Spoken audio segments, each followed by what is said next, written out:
Hey everybody, welcome to Cummings Irish Pub. Time for another movie review. Tonight's movie, The Last Stop in Yuma County. It's only an hour and 30 minutes long, so it's perfect for a weeknight. It's a Tuesday for me. While stranded at a rural Arizona rest stop, a traveling salesman is thrust into a dire hostage situation by the arrival of two bank robbers with cold hard steel to protect their bloodshed fortune. I don't know. I guess whatever, you get caught up in the wrong thing. But here's the thing. It's 7.0 on IMDb. Only 1,726 people rated from it. This has been on my list for a while. Just came out streaming today. Like I said, it's Tuesday. I don't know anybody. At least reading the names. Jim Cummings, Faizon Love, Jocelin, Donahue. At least names I could say. That's cool though. Michael Abbott, Matt McKay. Again, a lot of names I can actually read and pronounce, which is rare. Even like the popular people, I can't even get like stuff. But I don't recognize anybody in it, so I don't know. I'm hoping it's good. I had it on my list. It's a 7.0, so expectations are meandering around, like a 6, I think. So we'll see. Let me get into it, find out what it's about, give you a better idea, let you know if I recognize any of the actors, and tell you what I think. Stick around. I'll be back.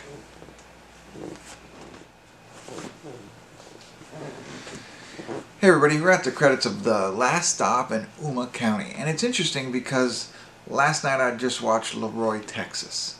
And it's got very similar feeling to it. Maybe even more so of what I was trying to describe in that one. This is like, this takes place in Arizona. It's very easy to pick up on that. But it's also in the license plate. And I guess Yuma County is actually in Arizona. I did look that up, but I knew it ahead of time. So, but it's like, it's got that rustic, Midwest Western feel to it. Like, again, I know I'm kind of doing the same review, but where they're stuck in time. And maybe this was supposed to take place back in you know what I mean? And I don't know. 60s, 70s, 80s? Or today? It had to be an older, Pinto is in there, so I think this is supposedly take place in that. But, it had to. When you look at the license plate now, I'm realizing. Now, the other, Leroy, Texas, I think was 2018 to present, but it really felt like it was in the time of this movie. But it's, like there's a lot of them out there, and I like them. I like these kinds of things. Like I always think of, can I ever go out west and like experience this type of, feel, if they're at a gas station in the middle of nowhere, 100 miles from the next gas station. And all this takes place at that gas station, motel, diner. It's all one place.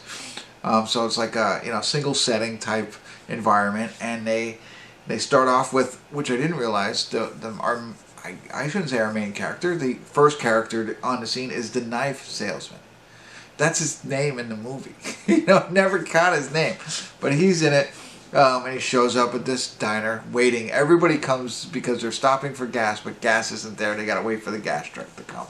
Meanwhile, bank robbers show up, same reason. They have the money, they're in there, and now they're in this diner all waiting for gas. And they're trying to get away. They're hoping somebody shows up with gas so they can steal the car. We have the girl in the diner. We have the owner of the gas station. The girl in the diner who has a husband who's a sheriff, the sheriff's deputy. There's a lot of different, characters in here. There's, people who just show up at the diner. And they all play a significant role in the entire movie, but it's limited. I'm going to say 8 to 10. I don't know. Count them off. And they all come in here. It's an hour and 30 minutes, but it did feel a little bit longer. It felt a little dry and long at some points to get us to where we need to go, because it's, it's all in one setting, or one area, one environment. So that kind of wears on you. So it's good that they kept it to an hour and a half. But it, I think I watching the movie and the way it was going, I think it's a dark comedy. It felt that way. The characters seemed too, I want to say silly, unrealistic. It wasn't over the top serious. It felt like a dark comedy. It didn't say that. It says crime and thriller, so I could be wrong. But anyway, you get that feel from it, that this is, too unrealistic to really be happening.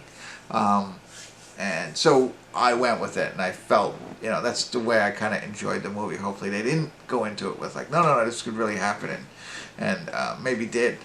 Maybe it did, but anyway, everybody's got a little bit of a backstory, but not at all fully developed.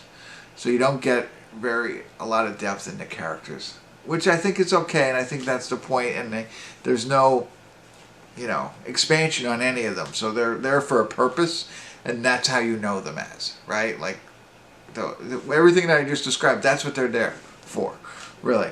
And so, I don't know what else to say. I found it very interesting and entertaining. I also felt like I've seen it kind of before. Like I said, Leroy, Texas has the same vibe, if you will. And there's other movies that are like this that I've seen years ago. And so you're waiting for that something different. And I felt that they did get creative. I thought they got original. And, it made it more enjoyable watching it all the way through. Surprising, you can think about as you're watching it, which way is this going to go? You have, obviously the normal way, or the way that you think it's always going to happen, which it does in most movies, and then, come up with all these different kinds of thoughts in your head. While it did slowly burn, I guess, to get us there, I think it was worth it in the end. Do I think it was a 7? No, I think it's more of a 6. But I think if you're into these types of movies, it's definitely absolutely something you should watch.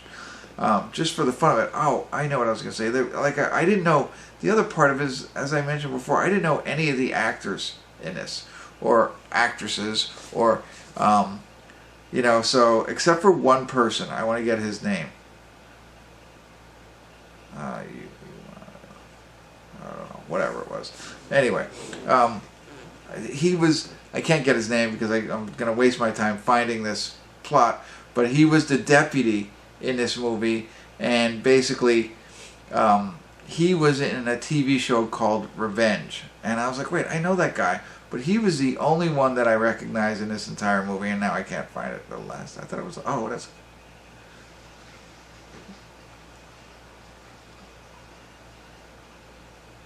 Yeah, now I'm not finding it. Alright, sorry, I can't pull it up again. I must have deleted it or something.